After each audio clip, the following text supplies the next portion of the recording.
and how we behave. 인간 행동 왜 그리고 어떻게. 박명희입니다. 오늘은 평안으로 가는 12걸음 중 8번째 걸음 목록 쓰기, 즉 내가 해를 끼친 모든 사람들에게 보상할 목록을 작성한다에 대해 수영 씨의 예를 보며 인간 행동의 원인과 방법을 생각해보죠. 사람은 누구나 자신을 사랑합니다. 그래서 무척이나 자신을 아끼고 부지런히 자신을 가꾸죠. 가끔은 이것이 도가 지나쳐서 타인에게 피해를 입히기도 하는데요. 다른 사람을 이용해서 자신의 만족을 추구하는 경우가 있을 수 있습니다. 그런데 문제는 이 과정이 무의식적으로 진행된다는 데 있는 것이죠. 나는 괜찮은데 저 사람이 문제야 라면서 슬그머니 자신에게 있는 문제를 떠넘기죠. 그 사람의 문제를 찾아내서 부각시켜야 안심이 됩니다. 우리가 다른 사람들의 나쁜 소문에 그토록 민감하게 반응하는 중요한 이유 중 하나죠. 그것은 우리 속에 잘 보이지 않는 어두운 면이 있기 때문인데요. 융은 이러한 부분을 그림자, 섀도우라고 불렀습니다. 우리는 인격을 발달시키는 과정에서 가장 좋은 이미지를 구체화하려고 노력합니다. 즉 가장 바라는 모습으로 가꾸어 가는 것이죠. 이것은 아름다운 가면이 되는데 허나 그렇게 좋은 모습만 우리에게 있을 수 없죠. 따라서 좋지 않은 모습은 은근슬쩍 뒤로 감춥니다. 인격의 그림자가 생기는 것이죠. 사실 인격에 해당되는 영어 단어 personality는 페르소나에서 왔습니다. 페르소나의 원래의 뜻은 가면입니다. 탈이죠. 그 탈 아래에 부정적인 나의 이미지가 감춰진다는 것입니다. 그런데 탈 자체가 나쁘다고 오해하지 않기를 바랍니다. 누구나 좋은 탈이 있어야 합니다. 건강한 탈을 만들어 써야 하는 것이죠. 사람은 다양한 모양의 탈을 잘 썼다 벗었다 해야 합니다. 가정에서는 좋은 아빠와 남편이라는 탈을 써야 하고 직장에서는 성실한 직업인의 탈을 써야 하겠죠. 친구들을 만나면 우정의 탈을 써야 하고 교회에서는 직분에 맞는 성도의 탈을 써야 하는 것이죠. 이것은 사회성을 본성으로 삼고 있는 인간에게는 무엇보다 중요한 일인데 건강한 인격이란 이렇게 다양한 탈을 구비하고 사용하는 사람입니다. 그런데 문제는 한 번 쓴 탈이 너무 두텁게 달라붙는 데서 생깁니다. 한 가지 탈을 너무 좋아해서 그것만 쓰고 있다 보면 굳어집니다. 가부장적 문화의 주요한 폐해가 바로 이것인데요. 전형적인 남성의 역할의 탈이 굳어진다면 다른 곳에서 잘 벗겨지지 않습니다. 농담 중에 가장 가르치기 힘든 집단이 셋이 있다고 하는데 군인 장교들, 교장 선생님들, 그리고 담임 목사님들이랍니다. 너무 심각하게 받아들이지는 마십시오. 가벼운 이야기니까요. 하지만 공통점을 찾을 수 있지 않나요? 너무 묵직하고 단단한 탈을 쓰신 분들이 아닙니까? 그래서 다른 장소에서 다른 역할을 받아들이기가 수월하지 않을 듯 합니다. 만일 집 안방에서 아내와 단둘이 있을 때조차도 담임 목사님으로서의 탈이 벗겨지지 않는다면 이것은 여간한 문제가 아닌 것이죠.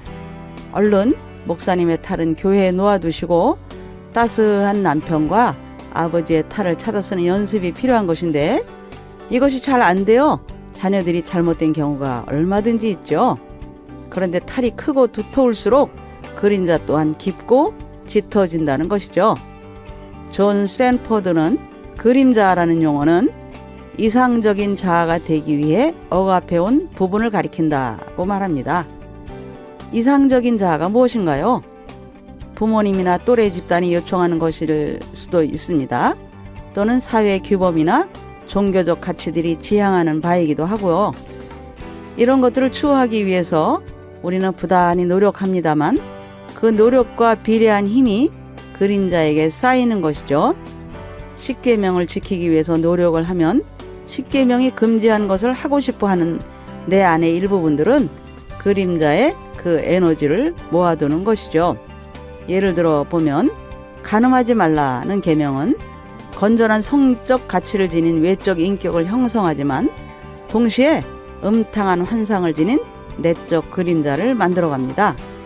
우리는 의식적으로는 근사한 모습을 나타내지만 무의식적으로는 알 수 없는 충동에 휩싸이게 되는데, 이것은 잘 보이지 않는 그림자의 영향이죠.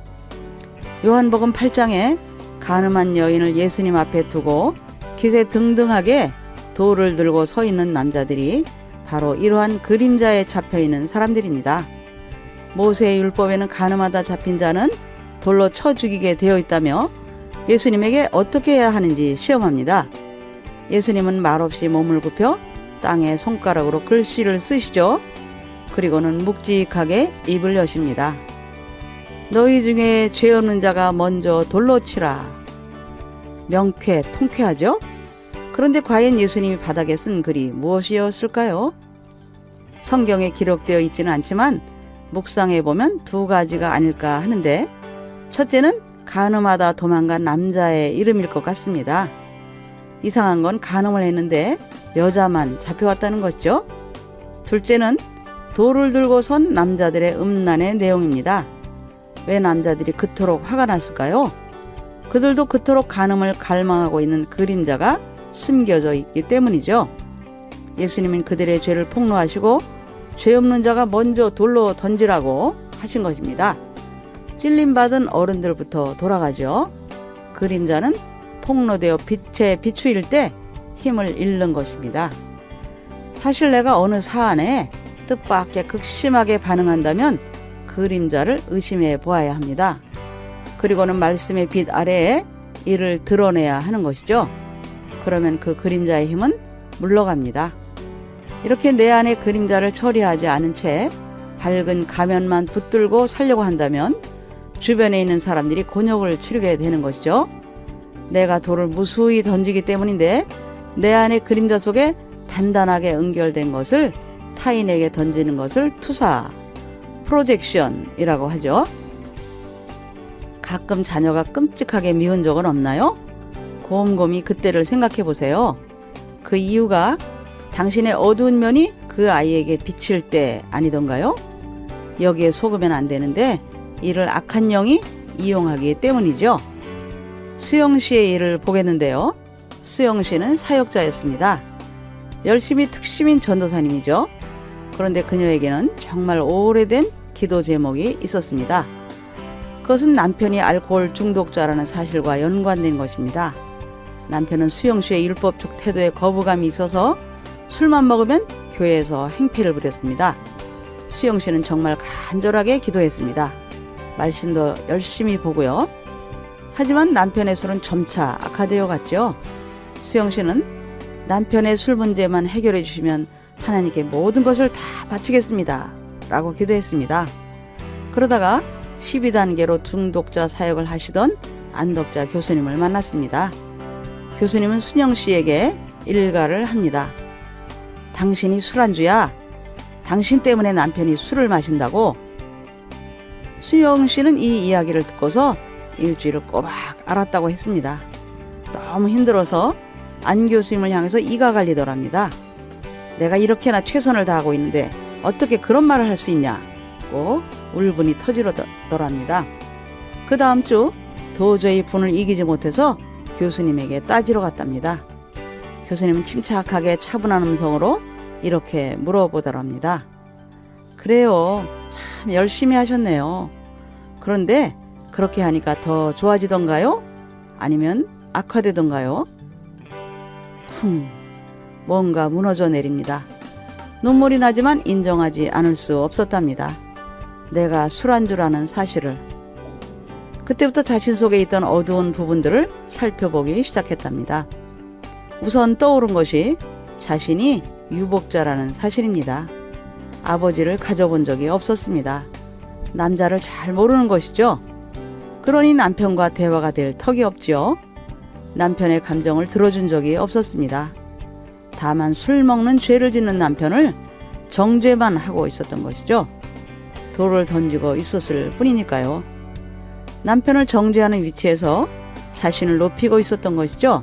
하지만 자신이 술안주라는 사실을 인정하자 그 돌을 내려놓을 수 있게 되었습니다. 그러자 빛이 들어오기 시작했고 그게 회복의 첫 시작이었습니다. 네, 오늘도 수영 씨의 예를 가지고 인간 행동의 원인과 방법을 생각해 보았는데요. 다음 시간에 이어서 계속 생각해 보죠.